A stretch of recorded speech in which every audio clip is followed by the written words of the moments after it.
Assalamualaikum warahmatullahi wabarakatuh. Selamat pagi Mas Aji dan Bu Astri serta rekan-rekan sekalian.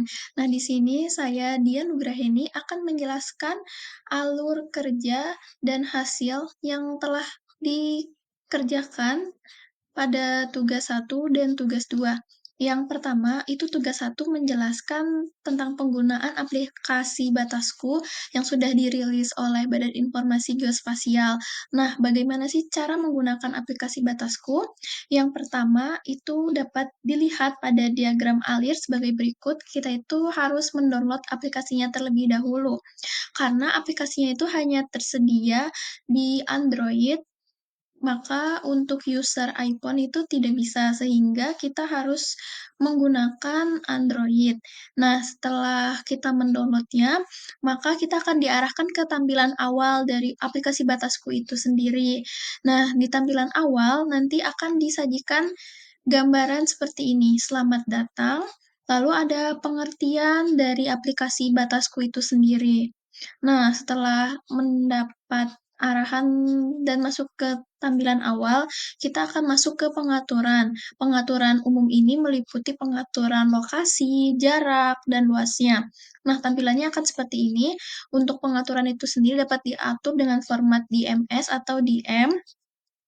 Lalu ada jaraknya, kita biasanya menggunakan dalam satuan kilometer, dan luasnya itu kilometer persegi.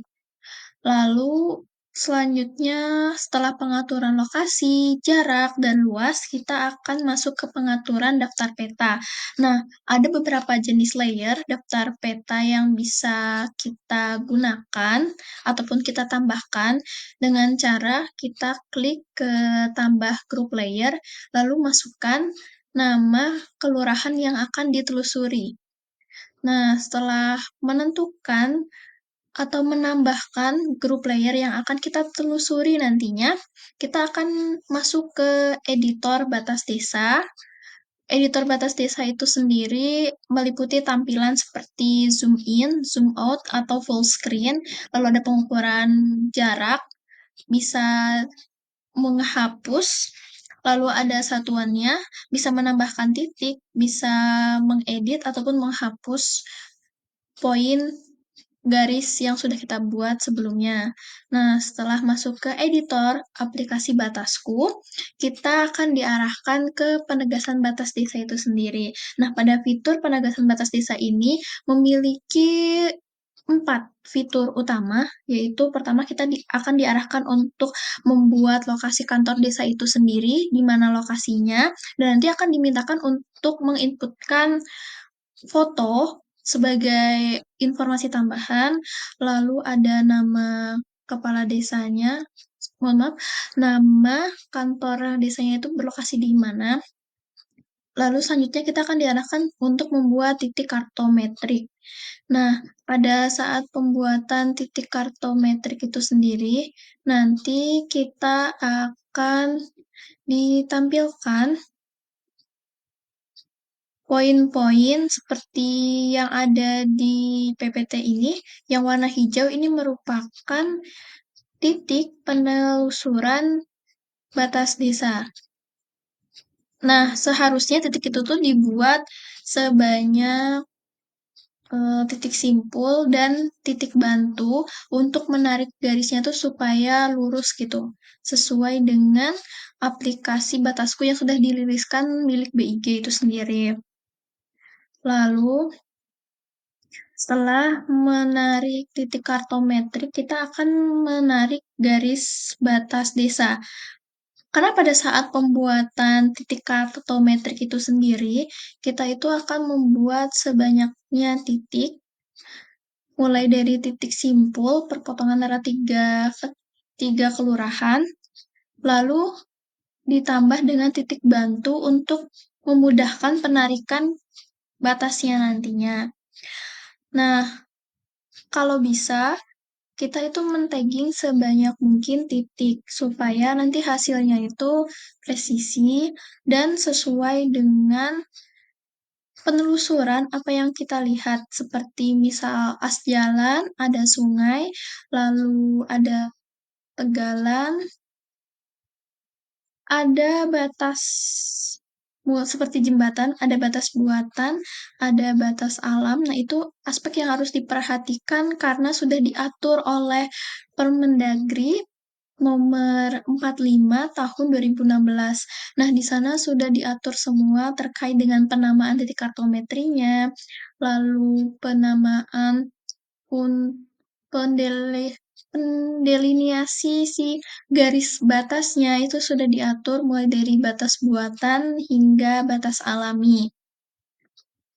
Nah, selanjutnya setelah kita melakukan penarikan, setelah melakukan titik-titik tadi ya, kita meletakkan titik kartometriknya, kita akan melakukan menarik garis batas desanya.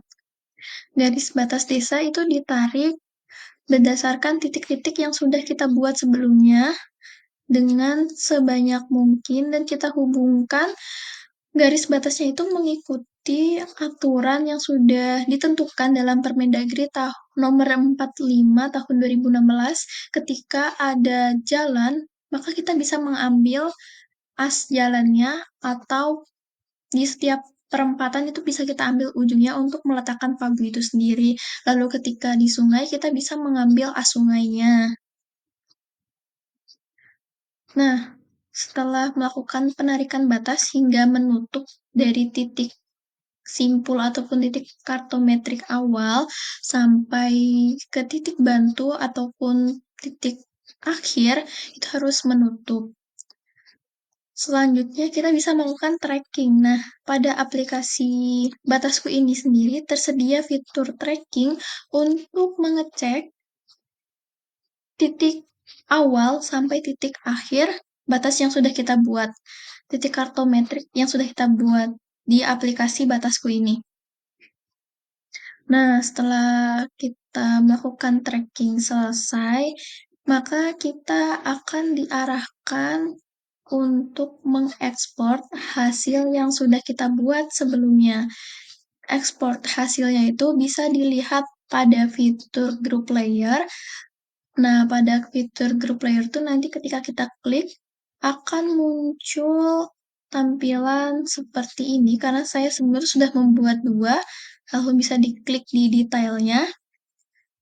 Ketika sudah diklik detail, maka akan muncul rincian daftar peta yang sudah kita buat, yaitu berisikan titik kartometrik dan keterangannya. Sebanyak titik-titik kartometrik yang sudah kita tambahkan pada aplikasi Batasku. Nah, untuk mengekspor hasil supaya kita bisa tahu seperti apa hasil yang sudah kita buat sebelumnya, itu bisa diklik export KML, maka otomatis akan tersimpan di folder file kita.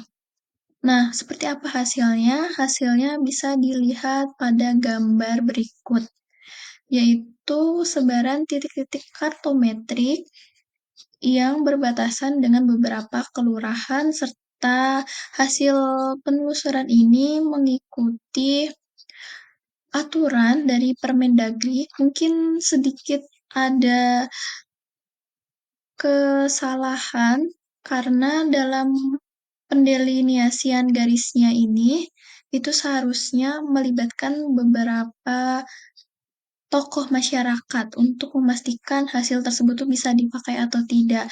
Nah, karena ini berhubung masih sebuah tugas, maka saya membuatnya itu berdasarkan arahan dan regulasi dari Permendagri itu sendiri nomor 45 tahun 2016 yang menerapkan batas desa.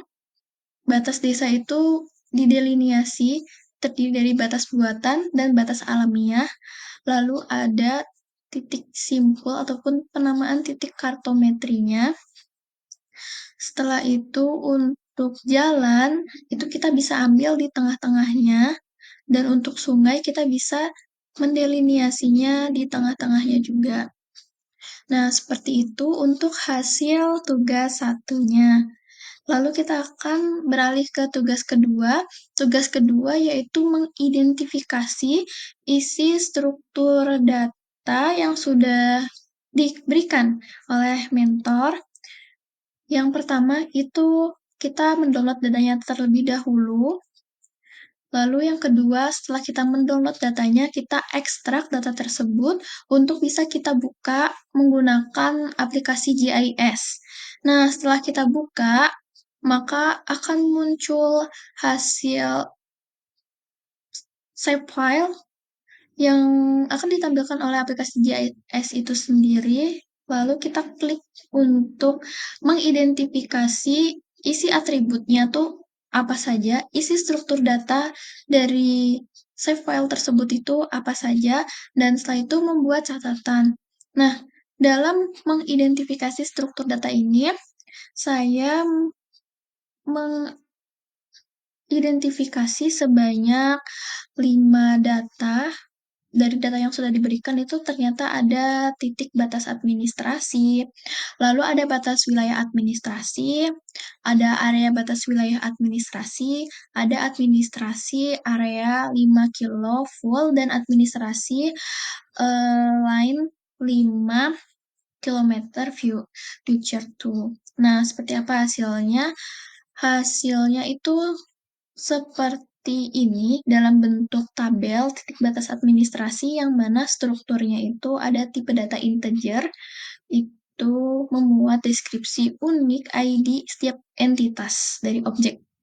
Lalu ada shape, itu bentuknya biasanya tuh string titik geometri batas administrasi, lalu ada nama objek, itu nama dari batas administrasi itu sendiri, sampai ke akurasi vertikal atau misalnya tuh float, karena dia tuh merupakan akurasi batas wilayah secara vertikal dalam meter.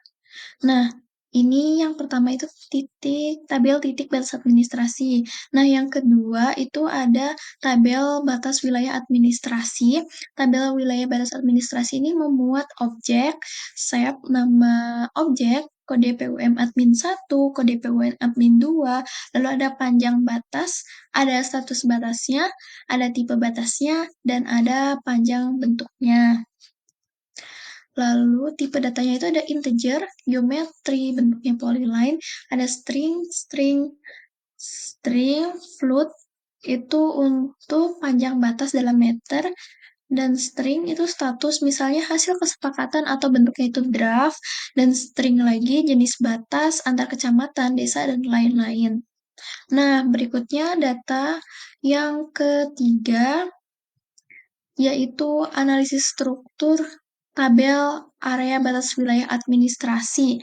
Dalam batas wilayah administrasi ini memuat objek, bentuk, nama objek, kode BPS kabupaten, kode PUM provinsi, luas area dalam hektar, dan bentuk areanya. Lalu tipe datanya dalam objek itu sendiri yaitu integer, shape itu geometri, bentuknya polygon, lalu nama objek itu string, kode BPS kabupaten itu string, kode PUM provinsi itu string, luas wilayah dalam hektar itu float, karena luas wilayahnya itu dalam bentuk hektar, dan shape area itu dalam float, luas area ini dalam satuan meter persegi. Nah, untuk integer itu sendiri yaitu ID unik setiap entitas. Lalu geometri poligon itu merupakan area batas wilayah administratifnya. Dan di akhir itu ada keterkaitan ataupun kesesuaian dari apa yang telah kita temukan pada saat pengerjaan, itu sebagian besar hasilnya sesuai dengan regulasi dari Permendagri pasal nomor 45 tahun 2016, dan di dalamnya itu ada beberapa pasal-pasal yang menjelaskan tentang titik kartometrik, lalu jenis batas, dan tim yang membentuk pelaksanaan penegasan batas desa. Lalu di sana juga ada penarikan pelacakan batasnya tuh seperti apa, metode yang digunakannya. Nah, di dalam Permendagri itu sebagian besar sudah dilaksanakan ataupun sebagian besar itu sudah saya implementasikan dalam pengerjaan penelusuran batas menggunakan aplikasi Batasku. Sekian dari saya. Wassalamualaikum warahmatullahi wabarakatuh.